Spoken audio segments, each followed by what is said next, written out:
Buenos días, aquí Augusto Townsend, curador principal del comité, con las noticias de hoy martes 26 de marzo del 2024. Esta mañana, antes de pasar a las noticias, voy a aprovechar para hacerles dos recomendaciones de series de televisión que estoy viendo. La primera es el remake de Shogun, que lo están pasando en Disney Plus. Realmente es una cosa extraordinaria cómo han recreado el Japón de los 1600 y este choque cultural con la civilización occidental a partir del comercio y la evangelización religiosa. La mayor parte de las escenas son en japonés, pero las actuaciones son tan buenas que muchas veces uno pierde de vista los subtítulos y se deja capturar por las expresiones de los actores. Vale mucho la pena verla. Y la segunda recomendación para los amantes de la ciencia ficción es Three Body Problem, la nueva serie de los creadores de Game of Thrones o Juego de Tronos. También está basada en una serie de libros del escritor chino Liu Cixin, y trata sobre el contacto que hace la especie humana con una civilización alienígena, pero que se va a dar no inmediatamente, sino en 400 años, por, el tiempo que durará la travesía, digamos, de esa civilización para llegar desde el lugar de donde procede a la Tierra, y todo lo que pasa aquí mientras nos preparamos para ese encuentro. Esta serie está en Netflix y se llama, como les digo, Three Body Problem o El problema de los tres cuerpos. Las dos son muy buenas. Si las ven, me escriben para comentar qué les pareció. Ok, ahora sí voy con las noticias del frente político. Después de las denuncias periodísticas que salieron el fin de semana contra la presidenta Dina Boluarte, vale decir, la revelación del comercio de que había recibido más de 1 millón de soles en sus cuentas personales entre el 2016 y el 2021, y la de punto final de que 2 autos oficiales asignados a la presidenta habían estado en las inmediaciones de donde estuvo escondido Vladimir Cerrón, entre otras revelaciones más. Ya empieza pues uno a ver cómo se van alineando los actores políticos, sea para cuestionar a la presidenta o para defenderla. Un caso curioso es el de la Asamblea Nacional de Gobiernos Regionales. El consejo directivo de esta última sacó un comunicado diciendo que, abro comillas, los hechos presuntamente delictivos atribuidos a la presidenta respecto al incremento patrimonial no justificado, cuyo origen no está acreditado, deben ser materia de exhaustiva investigación en el Poder Judicial con las consecuencias legales que ello amerite, cierro comillas. Y agrega el comunicado que, abro comillas, no respaldaremos actos manchados de ilegalidad y que pongan en peligro la gobernabilidad y estabilidad del país, cierro comillas. El comunicado está firmado por el Consejo Directivo de la organización, pero su encabezado dice, entre comillas, los gobernadores regionales manifestamos. Ahora, fíjense lo que pasó. En la conferencia de prensa que dio ayer el premier Gustavo Adrianzen con algunos de sus ministros, este calificó al referido comunicado como, entre comillas, inmerecidamente violento y ofensivo. Es ciertamente un cuestionamiento duro que le da crédito a las revelaciones ventiladas el fin de semana. El premier puede considerarlo ofensivo, en tanto no parece darle el beneficio de la duda a la presidenta Boluarte. Pero tampoco es que se le pueda calificar de, entre comillas, inmerecidamente violento, como ha hecho el premier. Es simplemente un deslinde claro que el Consejo Directivo de la Asamblea Nacional de Gobiernos Regionales consideró pertinente hacer. Pero lo curioso aquí es que se ha evidenciado un desalineamiento muy fuerte entre el Consejo Directivo de la Asamblea y los propios gobernadores regionales que la integran. Porque ha salido un segundo comunicado firmado por 17 gobernadores regionales, entre ellos César Acuña de La Libertad, y por el alcalde metropolitano de Lima, Rafael López Aliaga, que como sabemos son ambos además cabezas de partidos. ¿Y qué dice este segundo comunicado? Pues en primer lugar desautoriza al Consejo Directivo de la Asamblea Nacional de Gobiernos Regionales, porque dice que ese primer pronunciamiento fue emitido sin su visto bueno. Luego ratifican su, abro comillas, apego al orden constitucional y a las instituciones legalmente constituidas, cierro comillas, y afirman que son, abro comillas, conscientes de la existencia de amenazas al orden constitucional que están siendo promovidas por intereses subalternos que buscan desestabilizar al país, afectando el desarrollo y el crecimiento en perjuicio de los de los más pobres, cierro comillas. Finalmente invocan a todos los actores políticos a actuar con responsabilidad y a que el gobierno despliegue todos sus esfuerzos en la búsqueda de unidad nacional. Ok, ¿cómo interpretamos esto que acaba de ocurrir? El primer comunicado, el del Consejo Directivo, se lee pues como el de alguien que ya tomó la decisión de tomar distancia del gobierno central y pasar más bien a la oposición. mientras que el segundo comunicado se lee como el de quien está como presentándose, como queriendo presentarse más bien como aliado de ese gobierno o que le está devolviendo algún favor o esperando a cambio algo, ¿no?, de salir políticamente a defenderlo. Sí es verdad que el comunicado inicial se lee como si ya hubiese tomado postura contra la presidenta, cuando lo que se ha revelado todavía tiene que ser materia de investigación, y está mal que el Consejo Directivo diga que está hablando a nombre de los gobernadores regionales cuando no les ha consultado. Pero el segundo comunicado se va fuertemente al otro extremo, restándole total importancia a las denuncias y haciendo una defensa ciega de la presidenta. Esto tampoco correspondía a mi juicio, porque hay revelaciones, como les comenté ayer, muy serias, y los gobernadores regionales que firman el segundo comunicado están asumiendo un riesgo muy grande, porque podrían terminar colocados como cómplices de algo que no sabemos todavía, pero que podría tener implicancias delictivas. Es, como les digo, una defensa muy ciega. Ahí sabemos, por supuesto, que Acuña está muy cerca de Boluarte y que su partido, Alianza para el Progreso, es lo más cercano que se tiene a un oficialismo en el Congreso. Y sabemos también que López Aliaga le debe un favor al gobierno, que acaba de flexibilizar el tope de endeudamiento de la Municipalidad Metropolitana de Lima para que éste pueda hacer una emisión de bonos multimillonaria que se ve como algo pues muy riesgoso para las finanzas futuras de la comuna. Pero aún así llama la atención que la posición de estos y otros actores políticos que firman este segundo comunicado, frente a lo que se ha empezado a conocer, digamos, sobre Dina Boluarte, no sea más cauta. En todo caso, estos gobernadores regionales deberían indicar a quiénes exactamente se refieren cuando hablan, pues, de que hay, entre comillas, intereses subalternos promoviendo estas denuncias periodísticas, supuestamente para generar inestabilidad en el país. Sobre este tema de las denuncias periodísticas y el efecto que puedan tener sobre la estabilidad, he estado conversando con algunos de ustedes por WhatsApp, así que comparto algunas ideas o algunas reflexiones al respecto. Toda denuncia periodística contra algún poder de turno va a generar, por definición, algún nivel de inestabilidad política. Esa inestabilidad sería completamente indeseable si estuviéramos hablando de denuncias maliciosas o fabricadas. Pero ¿qué pasa si esas denuncias sí tienen sustento? Aquí es donde empieza uno a ver los distintos criterios de medición que pueden tener las personas para evaluar este tipo de situaciones. Por ejemplo, para algunas personas, si se comprueba que Dina Boluarte en efecto tiene un desbalance patrimonial no justificado, o si recibió sus relojes Rolex de personas de las que no debió haber recibido nada, porque tenían pues un interés de que el gobierno o la presidenta les debiera un favor para cobrárselo más adelante, entonces, para esas personas lo que corresponde en esa situación es una vacancia presidencial por incapacidad moral permanente. Otros piensan que tales supuestos serían graves, pero no lo suficiente como para precipitar una vacancia presidencial, que es algo que se tiene que investigar y eventualmente sancionar luego de que termine la presidencia y Boluarte haya perdido ya su inmunidad.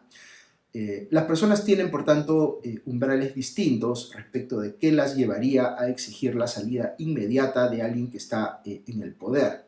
Pero ese umbral tiene que estar en algún lado, no puede no existir.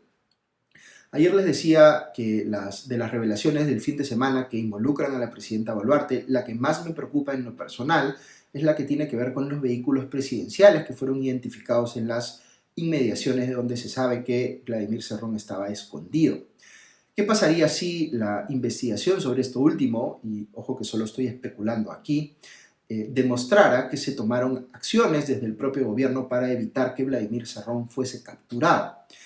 En esta discusión sobre denuncias periodísticas versus estabilidad hay una posición con la que yo, digamos, deslindo tajantemente, que no comparto, y esa es la de quienes asumen que la estabilidad es un valor absoluto y que por tanto preferirían que la prensa ni siquiera investigue.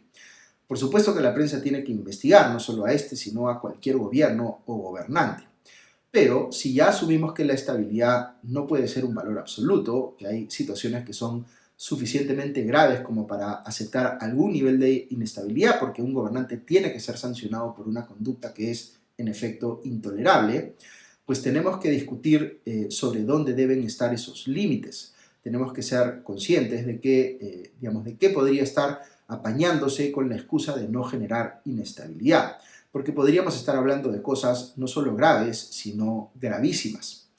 Esta reflexión aplica, por supuesto, también a los actuales ministros. He visto por lo menos a un par, a la ministra de Desarrollo Agrario, Jennifer Contreras, y a la ministra de Cultura, Leslie Orteaga, decir que ellas piensan que el, entre comillas, cargamontón mediático sobre la presidenta se debe a su condición de mujer. En países como el Perú sí puede ocurrir, por supuesto, y muy lamentablemente, que existan ciertos tipos de acoso político particularmente dirigidos contra mujeres por su condición de tales. Pero uno tiene que ser consciente también de cuándo este argumento se utiliza como una estrategia de victimización que, en el caso puntual, no tiene pues asidero alguno, como no lo tiene en el caso de Dina Boluarte. Las suspicacias respecto de sus movimientos bancarios, los montos de dinero no declarados, los relojes que todavía no se sabe cómo consiguió, la presencia de autos asignados al despacho presidencial muy cerca de donde estaba escondido Vladimir Cerrón, la desaparición del cuaderno de ocurrencias de su casa, son todos pues temas que requieren explicaciones y que no, digamos, explicaciones convincentes que no se han dado hasta el momento y que no tienen nada que ver con la condición de mujer de la presidenta. Porque si el gobernante fuese hombre, la exigencia de explicaciones respecto de hechos similares debiera ser exactamente la misma. Ya les decía yo ayer que este argumento de que la presidenta está, entre comillas, genéticamente impedida de ser corrupta porque, según ella, tiene la anticorrupción en su ADN, es un argumento poco serio, como es poco serio también decir que la presidenta Boluarte solo se le está cuestionando por ser mujer. Lo que tendría que hacer ella, sugiero nuevamente, es salir a dar las explicaciones del caso, tan sencillo como eso. Aquellos de ustedes que me escuchan hace buen tiempo saben que yo estoy opuesto, digamos, a tomar a la ligera la posibilidad de vacar a un presidente o presidenta. Esta debe ser, como dicen los abogados, una medida de última ratio ante casos probadamente gravísimos. Por tanto, yo no estoy entre quienes rápidamente han salido a pedir la vacancia de Dina Boluarte. Pero sí quiero hacerles notar algo que es bien importante, porque esta historia ya la hemos vivido con Pedro Castillo. Cuando aparecen sospechas de cosas potencialmente muy graves que involucran a un presidente, este no se siente obligado a dar explicaciones a la opinión pública. Dice que lo va a hacer a la fiscalía, pero luego va donde el fiscal que lo investiga, digamos, y opta más bien por guardar silencio para no incriminarse. Esto fue lo que pasó o lo que hizo Pedro Castillo cuando empezaron a aparecer denuncias muy graves de corrupción en su contra. Y de momento, Dina Boluarte parece estar siguiendo la misma estrategia, vale decir, no responder, ponerse de perfil, tratar de esperar o de desviar la atención para que el tema desaparezca y luego ver cómo lo maneja a nivel fiscal. Lo que quiero hacerles notar es que está pasando algo muy particular con el sistema político y es que este ha dejado de ser efectivo en obligar a los actores políticos sobre los cuales penden sospechas que necesitan explicaciones importantes, digamos, a no tener que darlas. El sistema está perdiendo mecanismos efectivos de accountability o de rendición de cuentas, al punto que, por ejemplo, Boluarte no se siente obligada a dar explicaciones ante acusaciones serias o revelaciones periodísticas muy delicadas que están saliendo, porque se siente en cierta medida apoyada por una mayoría en el Congreso y ahora también de manera visible por una mayoría de gobernadores regionales. Y esto hay que analizarlo de manera conjunta con el hecho de que la ciudadanía también ha perdido capacidad de indignación ante estas cosas porque está en una situación más bien de apatía hacia la política. Entonces, todo esto, digamos, hace que quien está en el poder, circunstancialmente, la presidenta en este caso, no se sienta obligada a tener que dar explicaciones, y eso está mal, debería dar explicaciones. Y además, ese acuerdo que la hace sentir ella cómoda de momento con el Congreso y con los gobernadores regionales, por ejemplo, es un equilibrio que se puede romper en cualquier momento y depende mucho de la opinión pública. Si la opinión pública reacciona de manera mucho más negativa a lo esperado a revelaciones como el tema de la colección de relojes o a estos otros signos exteriores de riqueza o las cantidades de dinero que estaban circulando en sus cuentas personales, la opinión pública se puede voltear y el Congreso, consecuentemente, también va a pensar que es mejor ponerse del lado de la opinión pública y ya dejar de apoyar, digamos, a la presidenta Boluarte en su estrategia de defensa y podría eventualmente pasar ya a un escenario de exigir una vacancia o una renuncia presidencial para poder poner de presidente de la República, quien en ese momento sea presidente del Legislativo. Ya uno aprecia, digamos, en las declaraciones que se han tenido algunos congresistas de diversas bancadas, que ya están intensificando, digamos, el nivel de crítica hacia el gobierno. Así que la situación podría estar cambiando digamos, el gobierno, ya no ser tan fácil como fue, digamos, cuando recién asumió el poder Dina Boluarte, hacer que el Congreso se ponga de su lado para defenderla. En fin, bastante que reflexionar sobre esto.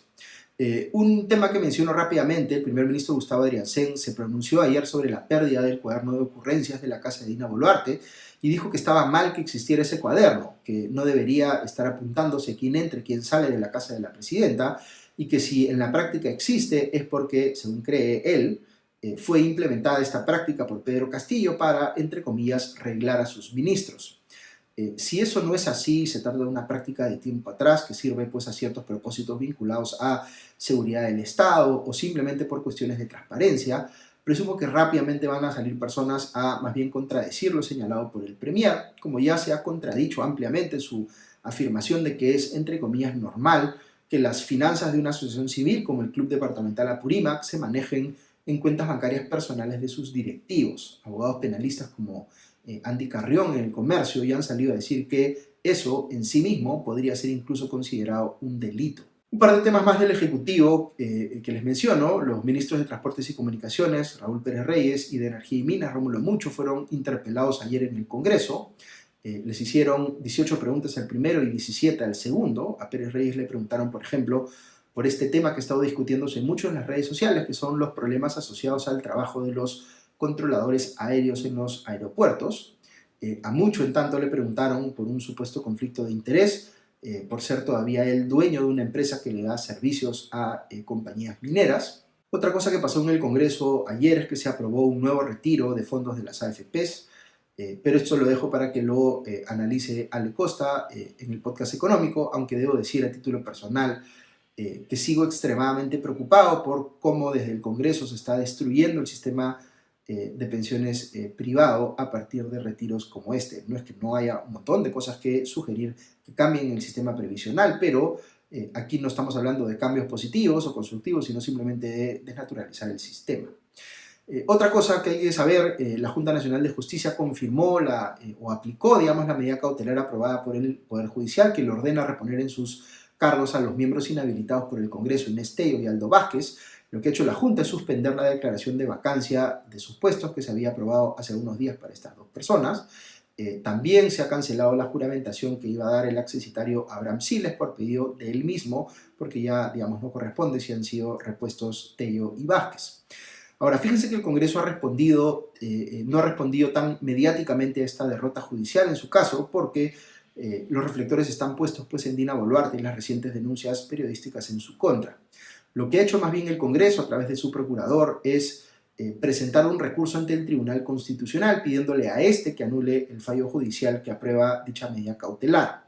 ¿Por qué hace esto el Congreso? Porque siente que el Tribunal Constitucional está más alineado con su posición y que ya demostró que está dispuesto a ir contra fallos judiciales con los que discrepa, como en el caso del indulto a Alberto Fujimori. Pero legalmente es bien difícil que el TC pueda intervenir en este proceso judicial en curso. Este pedido del procurador del Congreso debería considerarse improcedente, porque lo que corresponde en este caso, como les explicaba en el podcast de ayer, más que ir al TC, es que el Congreso apele en el propio proceso judicial el fallo que otorga la medida cautelar con la cual está en desacuerdo, para que esto pueda ser revisado por una instancia superior.